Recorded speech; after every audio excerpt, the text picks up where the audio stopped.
दोस्तों, आज हम पढ़ेंगे जीव विज्ञान के बारे में। सजीवों का अध्ययन जीव विज्ञान कहलाता है।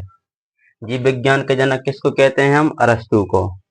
अब जीव विज्ञान को दो शाखाओं में बांटा गया है। पहला जूलॉजी और बॉटनी। इसे हिंदी में कहते हैं जंतु विज्ञान और वनस्पति विज्ञान। जूलॉजी के अंदर हम जंतुओं का अध्ययन करते हैं और वनस्पति विज्ञान के अंदर हम पेड़ पौधों का अध्ययन करते हैं। तो हम पढ़ेंगे कोशिका का अध्ययन साइटोलॉजी कहलाता है के बारे में।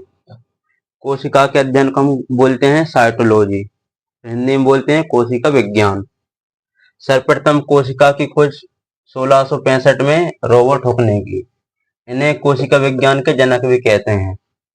अब इन्होंने मृत कोशिका की खोज की थी, जिसे हम नेफ्रोसिस कहते हैं। और सर्वप्रथम जीवित कोशिका की खोज 1674 ईस्वी में किसने की? एंटी वॉन ल्यूवेनिहोक ने। और शरीर की सबसे छोटी इकाई होती है दोस्तों कोशिका। अब शरीर की सबसे छोटी इकाई होती है कोशिका। इसके बाद सबसे छोटी कोशिका माइक्रोप्लाज्मा में पाई जाती है और सबसे बड़ी कोशिका शुतुरमुर्ग के अंडे में पाई जाती है। उसके बाद सबसे लंबी कोशिका तंत्रिका तंत्र में पाई जाती है और मानव में सबसे बड़ी कोशिका अंडाणु यानी ओवम में पाई जाती है और मानव में सबसे छोटी कोशिका शुक्राणु यानी स्पर्म में पाई जाती है। के अंग जीव द्रव ये एक तरल गाढ़ा पदार्थ होता है।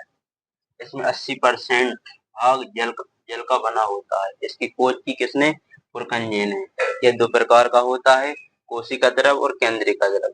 कोशिका को सूखने से बचाता है कौन? कोशिका द्रव। अब पढ़ेंगे हम कोशिका भित्ति। कोशिका भित्ति सेल्यूलोज का बना होता है। यह केवल पादपों में पाया जाता है। यह पेड़ पौधों की रक्षा करता है। और पढ़ेंगे हम कोशिका झिल्ली। ये जंतु तथा पादप दोनों में पाया जाता है। कोशिका के अंदर जाने वाला पदार्थ का नियंत्रण करता है। यह अर्धपारगामी झिल्ली होती है। हम पढ़ेंगे माइटोकॉन्ड्रिया। माइटोकॉन्ड्रिया की खोज किसने की? अल्डमैन ने। यह आपसी श्वसन होता है। इसमें एटीपी तथा ग्लूकोज बनते हैं, जिससे हमें ऊर्जा मिलती है।